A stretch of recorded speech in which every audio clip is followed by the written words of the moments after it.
make headlines this hour. On Palestinian rights. Parliament.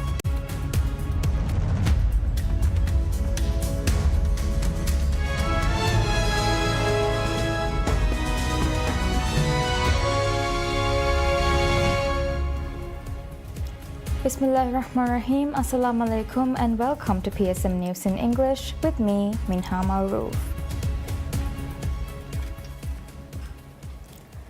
As Maldives' closest and oldest neighbors, India and Sri Lanka plays a pivotal role in the island nation's recognition as an independent nation, a relationship intertwined with centuries of culture, trade, and history. This age-old relationship between neighboring two countries has withstood the test of time, further evident when the leaders of the two neighboring countries visited the Maldives this month, underscoring the commitment of both nations to solidify relations. The official visit of the Prime Minister of India, Narendra Modi, accentuated the crucial role India has played and continues to play in the social and infrastructure development in the Maldives. During the historic visit, Prime Minister Modi inaugurated several key infrastructure development projects and signed a framework agreement to provide an additional $565 million line of credit facility for further projects. A total of 8 mutually beneficial bilateral agreements were signed to enhance the excellent strategic partnership between the two friendly nations. Despite futile attempts in some quarters to imply that relations with neighboring India have soured in recent times, President Dr. Mohammad Muizzu dismissed such concerns, reflecting on the 60 years of diplomatic relations between the Maldives and India, celebrated this year, which he described as a milestone that reflects not only shared history but also the depth and resilience of this partnership. Immediately after the Indian leader, the arrival of the President of Sri Lanka, Anura Kumara Dissanayake, revealed Maldives' incontrovertible emphasis on reinforcing ties with its neighbors. President Disanayake's first visit to the Maldives since assuming office late last year proves the mutual commitment by Sri Lanka to enhancing the age-old relationship with Maldives. The treaty and the memorandum of understanding exchanged during the visit reflects the shared commitment to further strengthening the close ties between Maldives and Sri Lanka. President Dr. Muizzu recognized the importance of people-to-people connections that exist between Maldives and Sri Lanka and acknowledged the positive contributions made by the communities residing in each other's countries. As President Dr. Muizzu aptly described, India and Sri Lanka are more than just Maldives' neighbors. The relationship is deeply rooted in history, in shared values, and in the close kinship of our people. The two-state visits by the leaders of Maldives' closest neighbors is a testament that these bonds are defined by trust,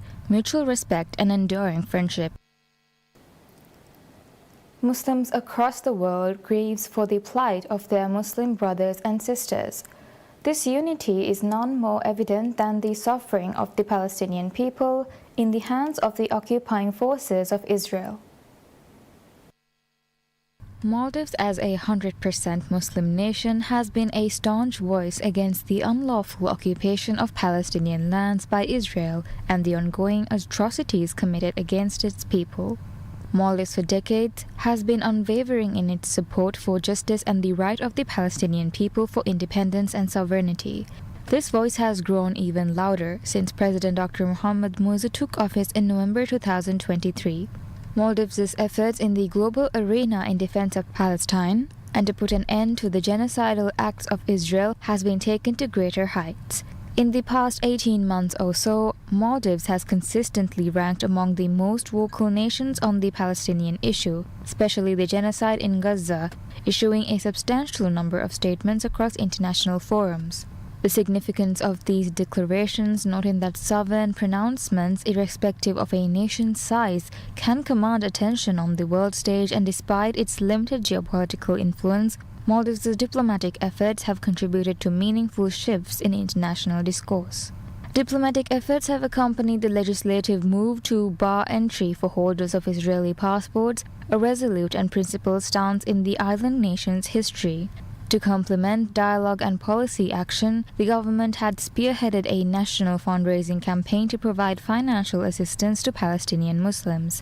The government's lead has inspired a rise in domestic mobilization through marches, news articles, social media platforms, and grassroots movements to amplify discourse on Palestine. Communities across various islands have engaged in widespread advocacy efforts, ensuring that the issue remains at the forefront of national dialogue. President Dr. Mohamed Muizzu, addressing a United Nations conference, focused on environmental challenges faced by small island developing nations, where he chose to lead his remarks by stressing the Palestine issue. His remarks underscores the Maldives' broader commitment to raising awareness of what it describes as an ongoing genocide, reinforcing the country's determination to ensure the issue remains visible in diplomatic arenas. The president has continued to lead by example to both Maldivians and world leaders to utilize each address on any international fora to attract global attention to the plight and suffering of the Palestinian people. Maldives' stance on the rights of Palestine remains steadfast. Maldives has incessantly called for the establishment of an independent Palestinian state based on pre-1967 borders inclusive of East Jerusalem, and has advocated for Palestine's full membership in the United Nations. Through the commitment shown by President Dr. Muizzu and his administration, both in diplomacy and policy action, Maldives will continue to stand with its Muslim brothers and sisters in Palestine to deliver their right for independence and sovereignty. Parliament Speaker Abdul Rahim Abdullah states a rule-based international system and fair cooperation are essential to maintaining peace and prosperity. The Speaker made the remarks while addressing the 6th World Conference of Speakers of Parliament ongoing in Geneva, Switzerland. Speaking under the theme A World in Turmoil, Parliamentary Cooperation and Multilateralism for Peace, Justice and Prosperity for All, the Speaker underscored the Maldives' strong commitment to international cooperation and parliamentary diplomacy. He highlighted major global challenges from the events in Gaza and Ukraine to climate change and rising inequality, noting that small and vulnerable nations like the Maldives are often the first to feel their impact. He stressed the need for a rules-based international system and nations working together fairly to maintain peace and prosperity. As a developing small island nation, we strongly believe in the importance of cooperation and multilateralism. We believe that lasting peace and shared prosperity can only be achieved through dialogue and collective action. Parliamentary diplomacy plays an important role in our efforts to promote peace and cooperation. The Maldives Parliament has established over 25 parliamentary friendship groups with various parliaments across the globe, reflecting its commitment to building strong bilateral ties. The Speaker also spoke on the Maldives' Climate Emergency Act and the country's goal of achieving net zero emissions by 2030. He called for increased international assistance and support to assist vulnerable countries. Speaker Abdul Rahim also highlighted the importance of parliamentary diplomacy, noting that the Maldives Parliament currently has over 25 parliamentary friendship groups. He stated that the Maldives Parliament continues to work closely with international organizations such as the Inter-Parliamentary Union and the Commonwealth Parliamentary Association. Speaking on the inhumane atrocities being committed in Gaza, the Speaker called on legislators around the world to stand united and take immediate action. Concluding his speech, the Speaker urged parliaments worldwide to work closely in promoting peace, justice and prosperity, and to work closely with the United Nations to ensure that the voices of the people are represented in international decision-making processes. Sri Lankan President Anurakumara Dissanayake, during his ongoing state visit to the Maldives, meets with several members of Maldives' ministerial cabinet in efforts to explore more areas of cooperation between the two countries. President Dissanayake, on the second day of his visit, first met with the Minister of Foreign Affairs, Dr. Abdullah Khalil, where he reaffirmed commitment of the government of Maldives to working closely with Sri Lanka to further strengthen the long-standing bonds of friendship between the two countries. The Ministry of Foreign Affairs said in a brief statement, President Dissanayake reiterated the commitment of the government of Sri Lanka to continue cooperation across a broader range of areas between Sri Lanka and the Maldives. After meeting the Minister of Economic Development and Trade, Mohammad Saeed, President Dissanayake met with the Minister of Defense, Mohammad Ghassan Mamoun, to discuss enhancing bilateral defense cooperation and strengthening framework for safeguarding the security of the shared maritime domain. He then met with the Minister of Finance and Planning, Musa Zamir, where they discussed avenues for deepening economic ties and collaborative development efforts between our two countries. President Dissanayake had also met with the Minister of Homeland Security and Technology, Ali Ihsan, before concluding his bilateral engagements after receiving the Deputy Speaker of Parliament, Ahmad Nazim, on a courtesy call. As part of the visit, 2 agreements have been signed between Sri Lanka and the Maldives. Both nations engaged in high-level talks and cooperation across multiple areas. The President's Office reopens application for membership of the Civil Service Commission (CSC) as the terms of 3 current members near completion.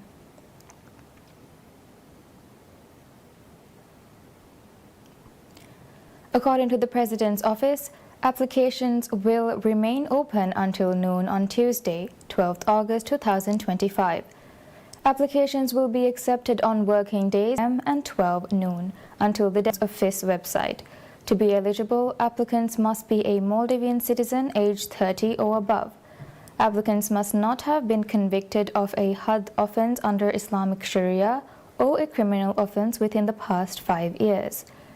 Individuals currently holding an elected position under the Constitution or those employed elsewhere cannot apply for CSC membership. A minimum of 10 years experience in the field of management following the completion of a first degree is also required. Members of the Civil Service Commission are appointed by the President after considering and approving the names sent to Parliament from among the applicants. Each member serves a 5-year term. The Commission currently comprises 5 members. They are the President of the Commission, Muhammad Nasir, the Vice President of the Commission, Muhammad Mujtaz, and members of the Commission, Muhammad Farsad, Fatimat Sharif, and Fatimat Habiba. The terms of office of the Commission President, Muhammad Nasir, and members, Muhammad Farsad and Fatimat Sharif, are due to expire.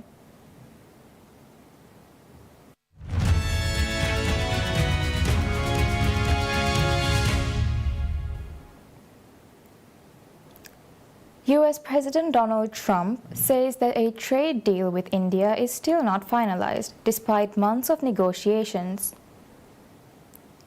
Speaking to reporters aboard Air Force One, Trump described Indian Prime Minister Narendra Modi as a friend and praised India as a close partner. He claimed India had helped end a conflict with Pakistan at his request and referenced progress in diplomatic ties. India's they're my friends and he's my friend. And, they ended the war with Pakistan at my request, and that was great. And Pakistan did also. We did a lot of great settlements, including the recent one, as you know, with Cambodia, So that was a great one. I think that's been pretty well finalized now, right? New Delhi plans to resume broader trade negotiations when a U.S. delegation visits in mid-August with the goal of finalizing a comprehensive bilateral agreement by September or October. Trump has previously expressed dissatisfaction on the high tariffs charged by India on U.S. products. Trump told reporters that he is still waiting to see what happens before progressing the deal further. Trump has hinted at 20 to 25% tariffs on India during his interview with reporters. U.S. Treasury Secretary Scott Bessent and U.S. Trade Representative Jamieson Greer holds a news conference in Stockholm following the conclusion of high-stakes trade talks between the United States and China, in which no major breakthroughs were announced. Scott Bessent said he had told Chinese officials that, given U.S. secondary tariff legislation on sanctioned Russian oil, China could face high tariffs if Beijing continued with its Russian oil purchases. The U.S. and Chinese delegations agreed to seek an extension on their 90-day tariff truce after the 2 days of talks in the Swedish capital. The talks, described as constructive, mark another step in recalibrating economic ties between the world's two largest economies.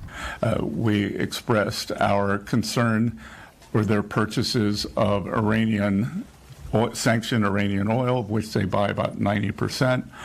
We also expressed our regret that we believe that they had sold Russia about $15 billion of dual-use technologies, but the overall tone of the meetings was very constructive. Besant and Greer said discussions had been far-reaching and addressed topics including China's purchases of sanctioned Iranian oil and the acceleration of rare earth magnet supplies. Besant also said he and Sweden's Prime Minister Ulf Kristersson had discussed the trade deal struck by the European Union and the United States, and that the Swedish leader had been supportive of it.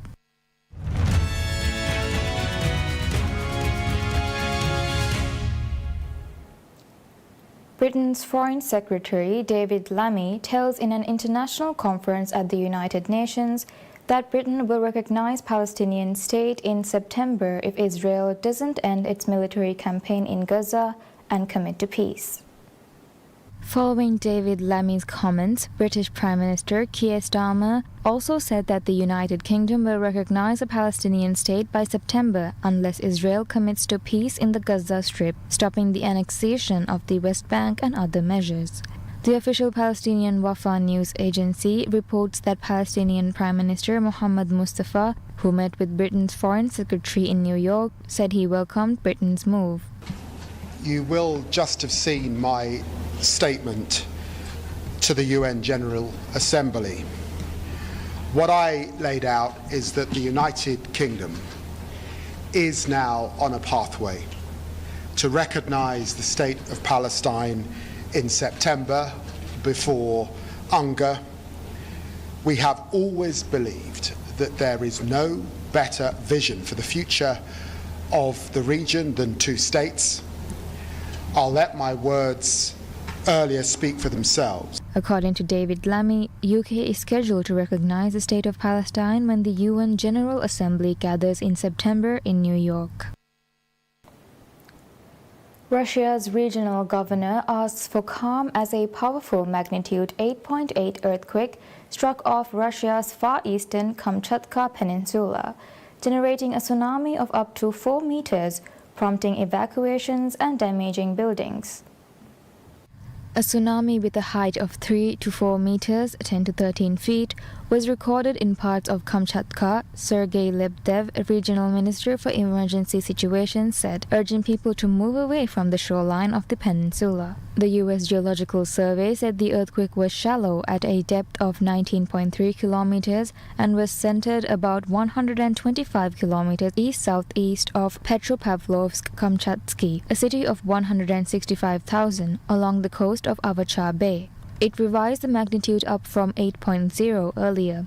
The earthquake that preceded the tsunami has been one of the most powerful in the last 14 years. Japan's weather agency had earlier upgraded its warning, saying it expected tsunami waves of up to 3 meters to reach large coastal areas starting around 0100 GMT. Tsunami alarms sounded in coastal towns across Japan's Pacific coast, with authorities urging people to seek higher ground. Other nations, including the US, are also evacuating and bracing for impact.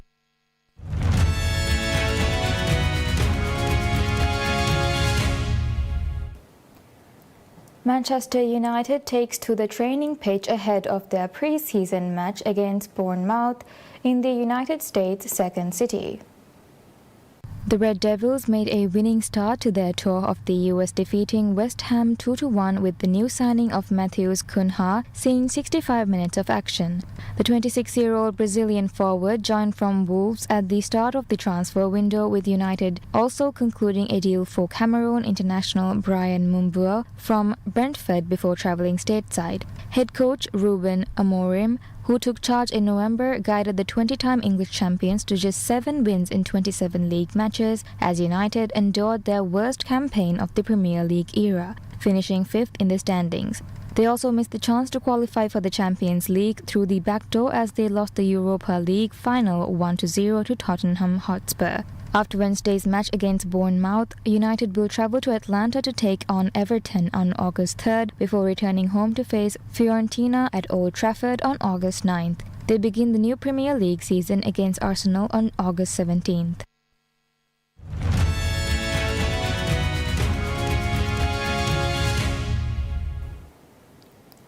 Astronomers are tracking a newly spotted object, likely a comet, hailing from outside the solar system. Only the third time such an interstellar object has ventured into the Earth's celestial neighborhood. The U.S. space agency NASA says the interloper named 31 Atlas was first spotted on July 1st by an asteroid terrestrial impact Last Alert System, or ATLAS, telescope located in Rio Huertada, Chile. Astronomers said its unusual trajectory indicated it had ventured from beyond our solar system, but Harvard astrophysicist Avid Liob is making waves in academic circles by suggesting 31 Atlas, due to other unusual characteristics, could be an alien probe on a mission. Journeying at a speed of around 37 miles per second from the direction of the center of the Milky Way galaxy, 31 Atlas is presently located about 264 million miles from Earth. The only other such interstellar visitors previously observed by astronomers were objects called 1L Oumuamua, detected in 2017, and 21 Borisov, recorded in 2019. The Atlas Network is a NASA-funded telescope survey built and operated by the University of Hawaii, with 5 telescopes around the world that scan the night sky continuously to look for objects that could threaten the Earth. Astronomers expect that the newly launched Vera C. Rubin Observatory in Chile, which houses the world's largest digital camera, will discover more objects traversing the solar system from elsewhere in the cosmos. And that's all we have for now. Thank you for watching. Wish you all a pleasant day ahead.